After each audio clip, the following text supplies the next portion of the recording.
this is Palvi Agrawal and today I am going to discuss about light transmission through optical fibre. तो इस video में मैं आप लोग को बताने वाली हूँ कि किस तरह से ऑप्टिकल फाइबर का यूज़ करके हम किसी भी प्रकाश किरण को एक स्थान से दूसरे स्थान तक भेज सकते हैं। तो इस प्रिंसिपल को अच्छे तरीके से समझने के लिए आपको तीन चीज़ें अच्छे से पता होनी चाहिए। वो तीन चीज़ें हैं, पहली तो हो गई क्रांतिक कोण जिसे हम लोग बोलते हैं क्रिटिकल एंगल, दूसरा हो गया पूर्णांतरिक परावर्तन जिसे अपन बोलते हैं टोटल इंटरनल डिफ्लेक्शन, क्योंकि ये जो प्रिंसिपल है ये टोटल इंटरनल डिफ्लेक्शन पे ही बेस्ड है। और तीसरी चीज़ आपको पता होनी चाहिए कि ऑप्टिकल फाइबर क्या होता है। बेसिकली जो ऑप्टिकल फाइबर होता है वो क्या होता है, किस तरीके से होता है, उसमें कितने पार्ट्स होते हैं वगैरह वगैरह। तो ये चीज़ें आपको पता होनी चाहिए और उसके बाद ही आप ये जो प्रिंसिपल है उसको अच्छे से आप लोग समझ सकते हैं। तो अगर आपको पता है दैट्स वेरी गुड, और अगर नहीं पता है तो don't worry, I will let you know. Okay, तो यहाँ से अपन लोग शुरू करते हैं। ऑप्टिकल फाइबर का सिद्धांत क्या होता है, तो यहाँ से आप डायग्राम में देख सकते हैं ऑप्टिकल फाइबर क्या होता है। तो जिन्हें पता है उनके लिए तो बहुत अच्छा है, पर जिन्हें नहीं पता है उन्हें मैं बता दूं कि ऑप्टिकल फाइबर जो है वो एक तरह की केबल होती है जिसका यूज हम लोग करते हैं किसी भी प्रकाश किरण को एक स्थान से दूसरे स्थान तक भेजने के लिए। तो ऑप्टिकल फाइबर में बेसिकली तीन पार्ट्स होते हैं। उसका सबसे जो उसकी भीतरी सतह होती है उसे अपन लोग कोर बोलते हैं, कोर। और उसके कोर के ऊपर वाली जो सतह होती है दूसरे नंबर की सतह, उससे अपन लोग क्लैडिंग बोलते हैं। और क्लैडिंग के ऊपर एक प्लास्टिक का जैकेट लगा देते हैं, उस मतलब कि ऑप्टिकल फाइबर को आपको सेव करने के लिए एक प्लास्टिक का जैकेट लगा देते हैं आप क्लैडिंग के ऊपर, तो उसे आप थर्ड पार्ट बोल सकते हो इसका। तो यहाँ पे इस डायग्राम में आप देखिए ये वाला आपका पार्ट जो है ये आपका कोर है, इसके ऊपर ये वाला जो पार्ट है जिसमें डॉट डॉट डॉट बना हुआ है ये आपका क्लैडिंग को शो कर रहा है। कोर का अपवर्तनांक हम लोगों ने म्यू1 ले रखा है, यहाँ पे लिखा हुआ है म्यू1, और क्लैडिंग का अपवर्तनांक जो है वो आपका म्यू2 है, ठीक है। और यहाँ पे कोई मीडियम है, कोई माध्यम है, उसका अपवर्तनांक हमने म्यू0 लिया है, ठीक है। अब ये OA क्या है, OA प्रकाश किरण है जिसे हम इस ऑप्टिकल फाइबर के थ्रू क्या करना चाहते हैं, ट्रांसमिट करना चाहते हैं, उसे संचरित करना चाहते हैं। तो यहाँ से आप क्या करोगे, आपको चाहिए पूर्ण आंतरिक परिवर्तन। पूर्ण आंतरिक परिवर्तन जो होता है उसका मतलब ये होता है कि आपका आपतन कोण का मान हम लोग इस तरीके से रखें कि आपकी जो अपवर्तित किरण है वो आपकी दूसरे माध्यम में ना जाकर के अपवर्तित होने की बजाय परावर्तित होकर के इसी माध्यम में वापस आ जाए। तो आपका ये होता है पूर्ण आंतरिक परावर्तन। थोड़ा सा मैं आपको क्रिटिकल एंगल के बारे में बता देती हूँ। तो क्रिटिकल एंगल जो है वो ऐसा आपतन कोण होता है जिस आपतन कोण से अगर हम किसी प्रकाश किरण को आपतित करें तो जब उसका अपवर्तन हो तो अपवर्तित प्रकाश किरण जो है वो दोनों माध्यमों के संपर्क सतह के समांतर हो जाए।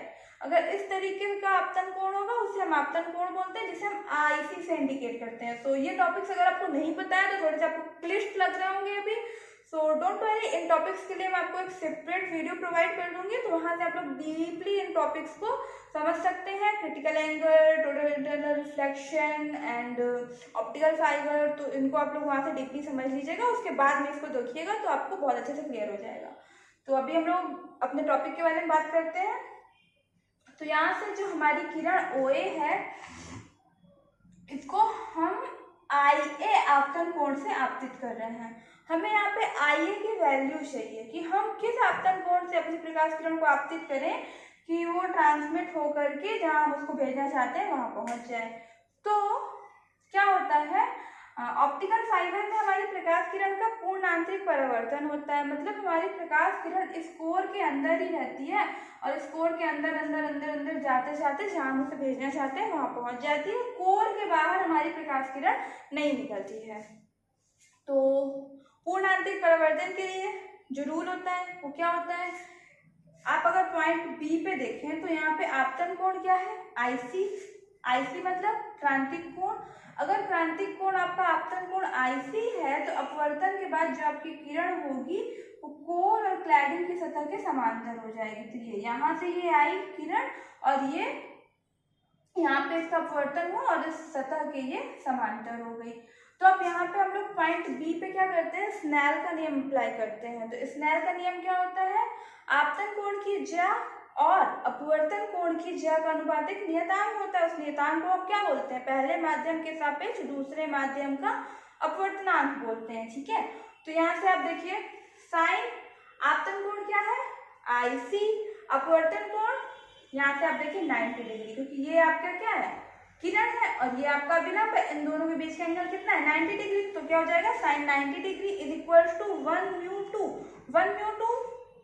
पहले माध्यम के सापेक्ष दूसरे माध्यम का अपवर्तनांक। तो यहाँ पे पहला माध्यम क्या है μ1, दूसरा μ2, 1 μ2। ठीक है, 1 μ2 को अपन μ2 अपॉन μ1 लिख सकते हैं। ठीक, तो यहाँ से हो गया sine IC is equal to μ2 upon μ1, क्योंकि साइन 90 डिग्री की वैल्यू तो 1 होती है। Equation number first. अब आ जाइए आप इस ट्रायंगल में AB और D, ट्रायंगल ABD में आप यहाँ से देख सकते हैं कि आपका ये वाला जो एंगल है ABD, ये तो अपन के पास IC है क्रिटिकल एंगल। ठीक है, और कोण BD और A आपका 90 डिग्री है, यहाँ से आप क्लियरली देख सकते हो कि ये आपका 90 डिग्री है। अब आपका बचा कोण BAD, ये वाला कोण। तो आपको पता है कि किसी भी त्रिभुज में तीनों कोणों का योग 180 अंश होता है। ठीक है, तो अगर ये वाला आपका IC हो गया, ये वाला आपका 90 डिग्री हो गया, तो सिंपल सी बात है ये वाला आपका क्या होगा 90 माइनस IC। तो यहाँ से आपको इस वाले एंगल का वैल्यू मिल गया 90 माइनस IC। अब हम पॉइंट A पे स्नेल का नियम अप्लाई करते हैं। ठीक है, स्नेल का नियम लगाते हैं पॉइंट A पे। तो क्या होगा साइन और आपतन कोण, मतलब कि IA था तो साइन IA अपॉन साइन अपवर्तन कोण। अपवर्तन कोण क्या है 90 माइनस का IC, तो sine 90 minus IC is equal to 0 μ1। 0 μ1 क्यों, पहला माध्यम अपवर्तनांक μ0, दूसरा माध्यम अपवर्तनांक μ1, तो 0 μ1 को लिख सकते हैं μ1 अपॉन μ0। ठीक, अब यहाँ से sine IA upon sine 90 minus IC, 90 minus IC sine 90 minus theta means कि क्या होता है कॉस थीटा। तो यहाँ से हो जाएगा cos IC is equal to μ1 by μ0। अब यहाँ से आपको कॉस IC की वैल्यू चाहिए, तो इसको बस थोड़ा सा रीअरेंज करेंगे, सिंप्लीफाई करेंगे और यहाँ से आप कॉस IC की वैल्यू निकाल सकते हैं। कॉस IC इधर साइड आके क्रॉस मल्टीप्लाई किया तो क्या हो गया cos IC is equal to μ0 upon μ1 sine IA, equation number 2। अब क्या करना है आपको साइन IC की वैल्यू मिली और कॉस IC की। अब इन दोनों को आपको स्क्वायर करके ऐड कर देना है। तो यहाँ से समीकरण 1 और समीकरण 2 को वर्ग करके जोड़ने पर sine square IC plus cos square IC is equal to μ2 square upon μ1 square plus μ0 square upon μ1 square sine square IA। ठीक है, अब यहाँ से आपको ट्रिग्नोमेट्रिक फॉर्मूले से पता है कि cosine square theta plus cos square theta is equal to 1 होता है, तो इसकी वैल्यू आपकी 1 हो गई। यहाँ से आपने 1 अपॉन म्यू स्क्वायर कॉमन ले लिया, तो आपका क्या हो गया μ2 square plus μ0 square sine square IA। ठीक है, फिर यहाँ से आप फिर इसका क्रॉस मल्टीप्लाई कर दो, तो μ1 स्क्वायर इसको पक्षांतर करके इधर ले आइए minus μ2 square is equal to μ0 square sine square IA। अब यहाँ से आपको जनरली इसको सिंप्लीफाई करके साइन IA की वैल्यू क्या मिली under root μ1 square minus μ2 square upon μ0 square, और IA की वैल्यू चाहिए तो साइन इनवर्स में आप ले लीजिए sine IA is equal to sine inverse μ1 square minus μ2 square by μ0 square.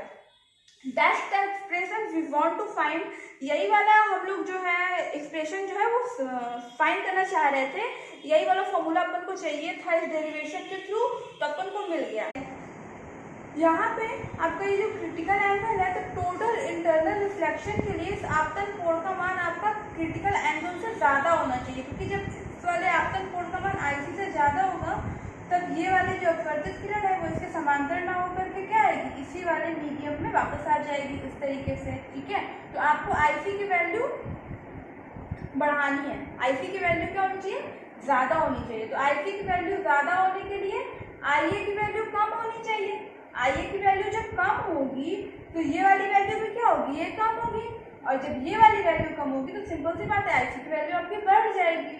तो इसलिए आपको पूर्ण आंतरिक परावर्तन के लिए जो आपकी किरण है उसको आपतन कोण IA से कम आपतन कोण से आपतित करना होगा। मतलब यहाँ पे जो IA की वैल्यू अपन को मिली है वो मैक्सिमम है, मैक्सिमम वैल्यू IA की मिली है, मतलब IA की वैल्यू इससे कम तो हो सकती है आपतन कोण की वैल्यू, पर इससे ज्यादा नहीं होनी चाहिए। आपतन कोण की वैल्यू हमेशा IA से कम होनी चाहिए, तभी आपका यहाँ से टोटल इंटरनल रिफ्लेक्शन होगा और इस तरीके से आपकी जो प्रकाश किरण है वो ऑप्टिकल फाइबर के थ्रू उसका पूर्णांतिक परावर्तन होगा और वो ट्रांसमिट हो जाएगी। तो ये इसका पूरा कॉन्सेप्ट है। आई होप आप सबको समझ में आया होगा, और नहीं भी समझ में आया, अगर आपको कोई भी डाउट है या कुछ भी क्लियर नहीं हो रहा है तो आप मेरे को पूछ सकते हो, आप कमेंट बॉक्स में अपने डाउट्स को क्लियर कर सकते हैं। So thank you.